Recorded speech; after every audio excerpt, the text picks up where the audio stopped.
meron tayong i-check for today's video na isang Honda models, and actually ang dami na nagre-request sa atin ito eh. And at the same time, good timing din dahil medyo nagkaroon siya ng minor change. So ngayon, for today's video and for today's episode natin, i-check natin, and syempre, review na rin natin itong Honda CR-V 2026 year model na meron na rin minor change. And at the same time, RS, and ang nakaka-excite dito, all-wheel drive na to ha. EHEV, all-wheel drive, may panoramic sunroof na rin, di ba? So tara, sobrang ganda. I'm the one they boast best deals.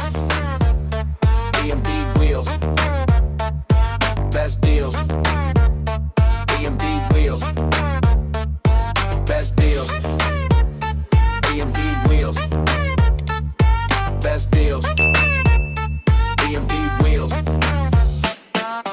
Sobrang nakaka-excite actually itong Honda CR-V natin na i-check for today na RS and 2026 year model. Last month lang to, so February lang siya pinakita sa public. So since 2023 na last nating mga na-review about the Honda CR-V, 6th generation to ha. Yung mga diesel pa noon, 5th generation, nagkaroon pa tayo ng before launching or nag-launch ng Honda CR-V 6th generation. Yun pa lang yung mga na-review natin. Ang daming clients, ang daming viewers natin na sinasabi, Sir Edford, ba pwede mo naman i-check, pwede mo naman gawa ng review yung Honda CR-V 2026 year model. So tara, check natin isa-isa yung mga nabago or yung mga existing features nito. So itatry kong talagang detail by detail siya i-review, pakita sa inyo yung mga features para at least if ever na interesado kayo dito, makatulong to sa decision niyo. Sana ma-push ko kayong mag-Honda CR-V. So tara, check muna natin yung front design or exterior ng Honda CR-V 2026 year model RS variant.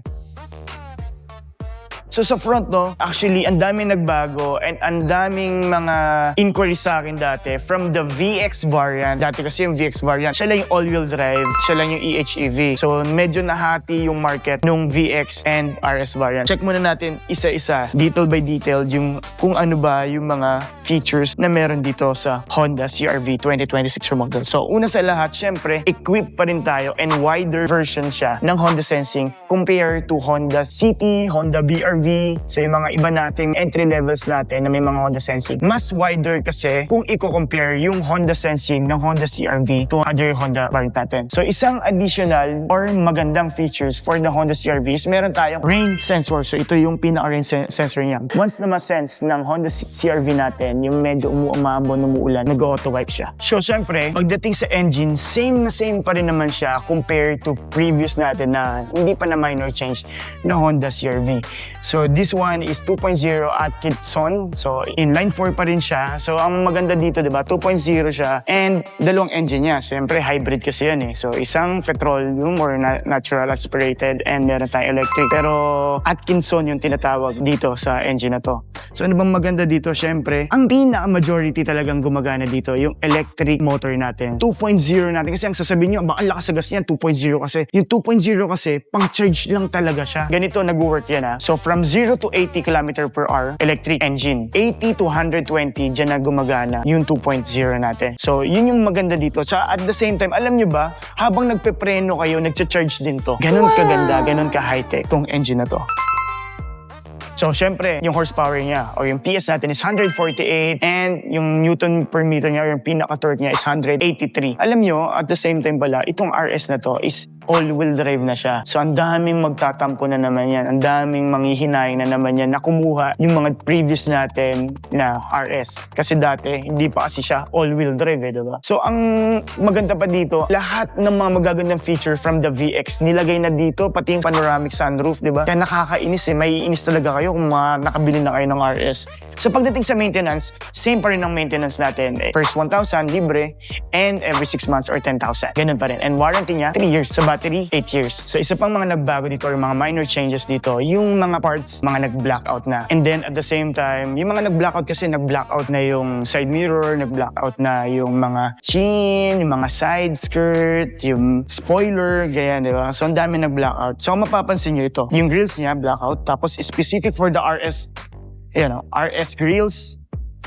Isa pang nagbago dyan dito, yung mga blue badge niya. Kasi dati, pag mga hybrid, makikita nyo or mapapansin nyo, yung badge, mga may highlight na blue. So ngayon, nawala na siya. So, mas malaking badge and wala ng blue. So RS badge, nandyan pa rin. Piano black, yan. Then, ito pala, pagdating sa kulay, meron na rin mga nag-changes. So, una sa lahat, meron pa rin naman tayong Platinum White Pearl. So, yung Platinum White Pearl natin sa additional 20,000 pa rin. Meron tayong Meteoroid Gray, meron na rin. So, meron ng Crystal Black Pearl dito sa Honda CR-V na RS. And, ang isa pa naging additional sa kanya is yung River Canyon Blue.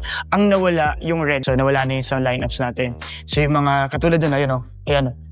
Yan, RS yan. So red. Red siya, di ba? So yan, wala na tayong ganyang red. So kung gusto yung red, sad to say, wala na talaga siya. So mapapansin natin dito sa Platinum White Pearl, nagko-complement yung mga black out niya. So yan. So ang ganda, di ba? So for the headlights, taillights niya is all LED na. So yan, LED. Tapos meron din siyang parang projector type. Yan. Yan, fog lights. So yun yung fog lights. Tapos syempre, meron tayong front sensor. So may mga front sensor yung CR-V.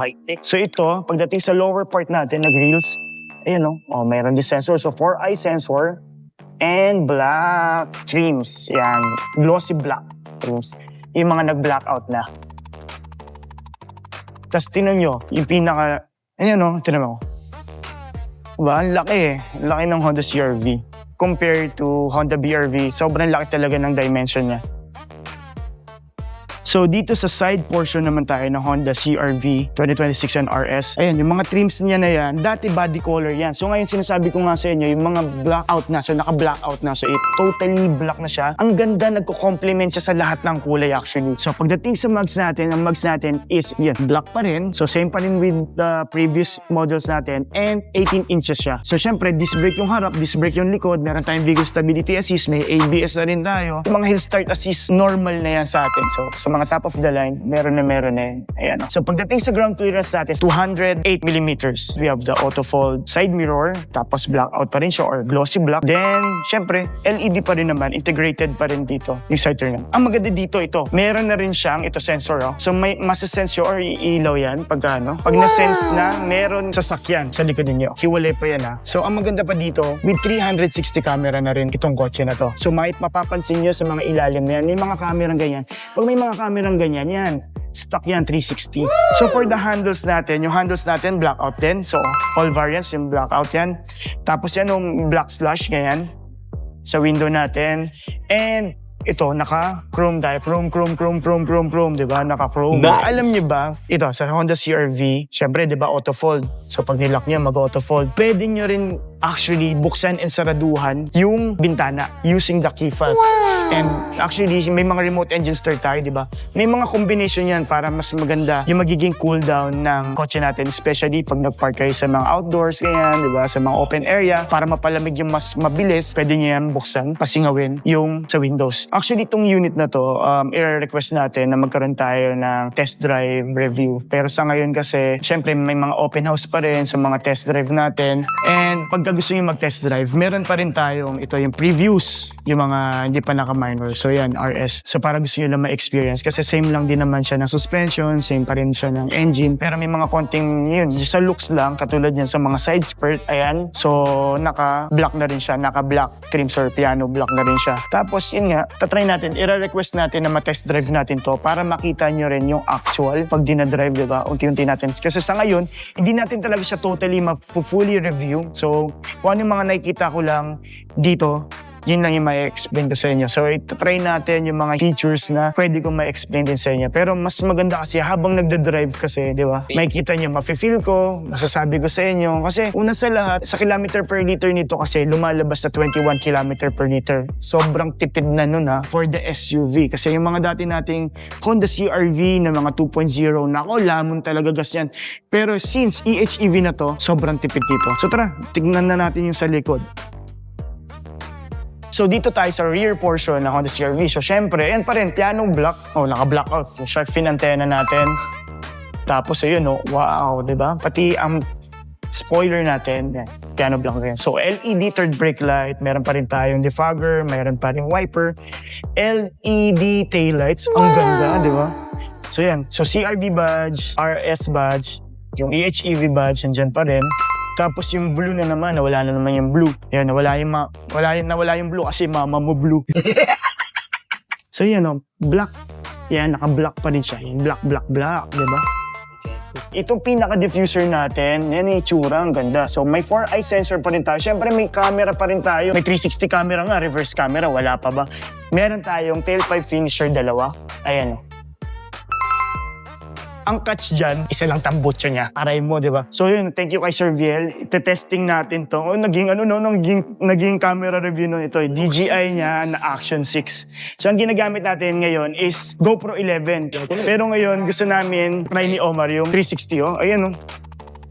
So testingin natin. So ito na yung gamit natin, yung Action 6, no? Yabang ni Sir Viel. Oh. Testingin lang din natin. Kasi syempre gusto ko naman makita ninyo mas magandang high quality yung magiging video natin. Nagtatry tayo pa unti-unti, di ba? Mag-upgrade ng ibang camera. Para pag nakita nyo yung video natin, mas nakaka-enticing, di ba? Nakakainggaan yung manood. So ito yung ano natin, oh, ayan, oh, may 1 and 2. So nandyan. So para hindi na kayo malito. Ang ganda, nilagyan na nila ng number kasi kunwari, lobat na yung number 1. Para hindi mo naman dampot yung number 1. So pwede mo na yung number 2. So manually, pwede mong, yan oh, ganun pa rin. Pwede nating susian. Bubuksan lang natin to. Ayan oh, dito sa loob. Yan, so nandito sa loob yung susian. So smart entry na rin yan, smart entry, may mga walk-away na rin. Syempre naman, top of the line, hindi pa ganun, di ba? So ito naman yung itsura ng mga switch natin. So pwede ninyong buksan yung bintana using this, ma-fold yung mga side mirror using the keyfob. Remote engine start, meron na rin. O nga pala, tank capacity, 52 liters. Dami, no? Syempre, gusto nyo makalayo, di ba? Tsaka, kahit malaki ang capacity niya, sobrang tipid ito. So, try natin. Lobat! Nakakainis, lobat. Kasi papakita ko sana sa inyo, 5-seater lang kasi ito. So, 5-seater siya. At the same time, wala na rin tayong spare tire kasi meron siyang repair kit. Nandiyan na rin. Bakit siya walang mga spare tire? Sa totoo lang kasi ang spare tire, kahit yung kotse ko, di ko na nagagamit spare tire kasi tubeless naman, pang inflator ka lang. So, ito kasi may inflator na siya. Yung sa repair kit niya, may inflator ka na, tapos meron din siyang sealant. So, tire sealant. So, ilalagay mo lang yan doon. Napakadali. Hindi mo na kailangan magbaklas ng mga gulong. So, di ba ang ganda? So, ano pa bang meron dito? Wala na sa likod. Pati tonneau cover, wala. So, dito tayo sa likod. Ayan, oh, ayan. Wow. So, napa-flat. Ayan. Para makita nyo yung likod. So, 60-40, napa-fold pa din. So, dito, sa second row, syempre 5 lang siya. 5-seater lang. So, ito, with red accent, leather seats. Ayan, oh. Red accent, stitches. Tapos meron din tayong armrest with cup holder. Woo! Ito, pati yung mga ilaw-ilaw niya sa dome light niya, oh, yung mga ganyan, no? Touch na din yan. Dito, ayan, oh, social, type C na. Oh, type C. Ano pa bang natin dito? Siyempre, ayan, oh, mga trims yan, oh, ayan, oh, diba? Oh, piano black, tapos may gun metallic. Yan yung trims yan, oh, parang metal, oh, diba? Parang bakal. Tapos yun, chrome, may tweeter, ayun o. Yun nga lang, syempre, wala tayong footrest. Pero hindi nyo naman kailangan ng footrest eh. Kasi mababa lang naman, hindi naman siya totally sobrang taas. So, very friendly siya sa mga bata, sa mga elderly, ganyan. Kasi tinan nyo, konting galaw mo lang, oh, baba na. So, unlike sa mga Honda Pilot, yung mga ganyan, di ba? Yung mga matataas, yung mga Fortuner, Montero. So, makikita nyo talaga yung convenient yung pagbaba, pag-upo. Nakakainis dito, check natin, lobat. So, may mga part 2 tayo, iaano natin yan. Itatry namin ni Omar gawin ulit siya kasi lobat, wala tayong magagawa. So, dito sa sidings, ayan, sa sidings siya, yan, black pa rin. Tapos, yung mga switch niya, ng window, power lock, side mirror, ganyan. Tapos ito, may seat memory tayo, same pa rin naman siya. Seat memory saan pa ba yan? Kunyari, may driver kayo, medyo maliit, mga 3-foot, mga 3-footer, ganyan. Pwede niyang i-adjust yan. So ngayon, ikaw naman, 6-footer ka naman, di ba? Mag 6-footer ka naman, tas 3-foot, medyo mahaba, di ba? So gagawan mo ng memory ikaw, lalaki, tapos sa babae, di ba, sa asawa mo. Para pagpapasok kayo, pipindutin nyo lang yan. So yung pinaka-record nyo sa upuan, yung pinaka-settings nyo, babalik lang yun doon. Para pag upo nyo, hindi na kayo maiinis. Ano ba naman yan? Kasi ang dami kaya yan, no? Ayan, no? Ilang ways yan? Ang daming ways yan. So, yan, 1 and 2. Dalawa, di ba? 2, 3, 4. Kasi ito, na-adjust yan, mapataas yung, tapos ito, forward, backward. Tapos ito yung sa mga lumbar naman yan. Dito, sa likod yan, dito. Dito yan, sa may pinaka-back support nyo. So, pwede nyong i-adjust yan. Dito, katulad yan, medyo malapit. Pwede mo yan i-adjust. All power na siya. Tapos ito pa, dito sa pinaka-passenger side natin, power na rin yan. So yan, black pa rin yung ceiling natin. Yan. Tapos, lalagyanan ng shades and conversational, ayun, mirror, oh. So, conversational mirror yan. Gaya, no? Upo ka dun sa likod, Mar. Papuin natin yung ano natin. So, kunwari, habang nagdadrive tayo, yung may mga anak kayo dyan sa likod. So, makikita nyo habang nakikipag-usap kayo, nakikita nyo yung mukha nila. Kasi dito, actually, sa pinaka-rear view mirror natin na auto-dim, yabang auto-dim, diba? Hindi nyo kasi sila makikita. So, kunwari ako, may baby ako sa likod, hindi ko kasi siya nakikita. So, ginagawa ko, binababa pa. So, ngayon, meron tayong conversational mirror para kung nag-check kayo, mother kayo, or ano, tatay kayo, yan, mas wide kasi yan. Tapos, may lalagyanan pa yan ng shades. Ilagay natin yung, ano, yan. Ayun na guys, kanina 'di ba nag-explain ako. Wala pang kuryente kanina, ngayon nagka-kuryente na. De joke lang. Na charge na kasi siya. So ito, meron tayong may walk away yan. Power tailgate na yan ha. Tapos dito guys, yun, may mga subwoofer na siya. May 12V. Ayan. Subwoofer, mga sabitan. Ayan, may mga sabit-sabitan pa yun, no? Tapos ito, may 12 volts na rin tayo. Kasi bakit meron dito sa likod? Kasi para pag nag-camping, di ba, mga ganyan. Dito kayo. So ito, yung free matting yan, nandito naman na. Tapos ito, ayan, yung repair kit, may inflator tayo, ayan. Tapos yung sealant natin, dyan na yan lahat. So tara dito sa loob naman. So ito, yung susi natin ulit ha. So meron pa rin siyang Honda Connect. So yung armrest natin, ito na yun na may armrest. Ang haba. Yan o, talaga na ng mga phone. Yan, so bahala na kayo kung anong lalagay nyo dito. Basta ang mahalaga, malaki yung cup holder. Oh. Tapos, ayun may wireless charging na rin siya. Yo. Wow! Yan, di ba? Wow, digital. Digital na lahat yan. I-off ko muna kasi isa-isay natin. So ito rin yung gumagalaw yung upuan, no? Tapos ito, may ambient light siya. Ito. May mga liwanag. Yan. Ito, yan. Ilaw yan eh. Yan, ilaw yan. Hanggang dun sa likod, may ilaw siya. Check natin dito. Yan. Buksan natin ang Sunroof. sunroof. Wow. Wow. Kala nyo hanggang ganyan lang yan, oh. Di ba? Siyempre, pwede natin na-extend yan hanggang doon sa likod, oh. Ayun. Yan, oh. Sa pag-open lang, half lang talaga siya. Pero ang maganda kasi dyan, panoramic sunroof hanggang doon sa likod. Yan, di ba? Yan, oh. Diba, ang ganda, di ba? Oh, sunroof. Ganyan tignan. So yan, may mga on-off siya ng sonar dito. Ayan, may on-off siya sa front kasi yan, no? Sa front. So yung sa tailgate natin, ayan, ayan naman. So sa pag-open ng mga trunk nandito, RS pedal. Ayan, RS pedal. Siyempre, telescopic and tilt pa rin siya. Hindi naman pwedeng hindi, di ba? Just tingnan nyo, yung red accent, leather. So may mga switch o sa audio controls natin. And sa adaptive cruise control. With paddle shifter na rin siya. Ito. Tapos auto headlights, yung mga switch natin, nandito na rin. Signal lights, nandito na rin. Sa kabilang side, meron kasi tayong auto sensor ng rain, no? So, nandito na rin yan. So, depende na lang sa inyo kung gaano ka bilis yung gusto. Yan. Tapos, meron din tayong HUD niya. Ayan. Pag in-start kasi natin yung kotse, yung mga kilometer per hour nga, lalabas kasi dito. Kita niyo ito? Yan, ito. Yan yung 0 kilometer. Pag ano yan, may display din tayo yan, HUD. So, meron na rin naman siya. So, ayan, makikita ninyo ito, yung sa may battery niya, level, sa left side. So, yung charge, dito, yung mga ano natin yan, nandito, yung power. So, dito, yung kilometer per hour natin, yan, dyan lalabas. So, lahat yan, pati pag nag-Spotify tayo, lumalabas dyan lahat. So, ito, tinan nyo, may map siya. May sarili siyang maps na GPS. So, isa-set nyo lang. Apple CarPlay, Android Auto, FM, AM, nandiyan na yan lahat. So, yan ang pinaka natin. Pati power flow, makikita nyo rin dito. So, Nice. yung mga typical ano yan. Yung range niya sa ngayon, abot siya ng 44 km. Pero mukhang nalulobat na naman siya. May namamatay na naman. Ito naman sa aircon natin vent. Tapos honeycomb. Ito yung design niya pa rin. Same pa rin naman sa dati. Yung honeycomb na to, na grills. And sa aircon, yan pa rin naman. So, meron pa rin tayong max cool, dual climate, nandyan. So, dito naman, ayan o.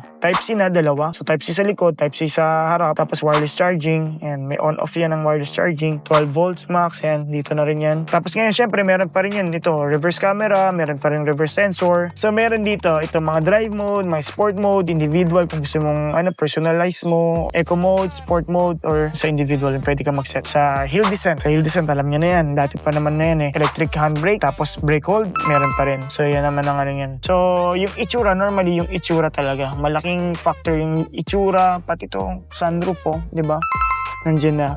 So, kung interested kayo PM nyo lang ako. Siyempre wala tong zero down kasi CRV to eh. So, walang zero down. Meron tayong mga low rate. Iwan ako dito ng mga sample computation natin for low rate. Tapos for cash transaction, kailangan nyo ng mga cash, discount, PM nyo lang ako. So, ngayon, hintayin nyo na lang. Tatry natin, ma-test drive natin siya. And then after that, gagawa tayo ng panibagong video. So, yun. Kung naghanap kayo ng best deal, syempre, EMD Wheels. So, shoutout sa mga nag-TM-PM dyan, yung mga mga nag-comment na gustong i-review namin tong Honda CR-V. Sana nagustuhan ninyo. And alam ko medyo bitin ako rin bitin eh. Kasi ito, lobat no. Hindi na talaga namin maano. So, try namin. So, hintayin nyo na lang yung next na magiging review natin. Test drive natin tong CR-V. So, tara Gina.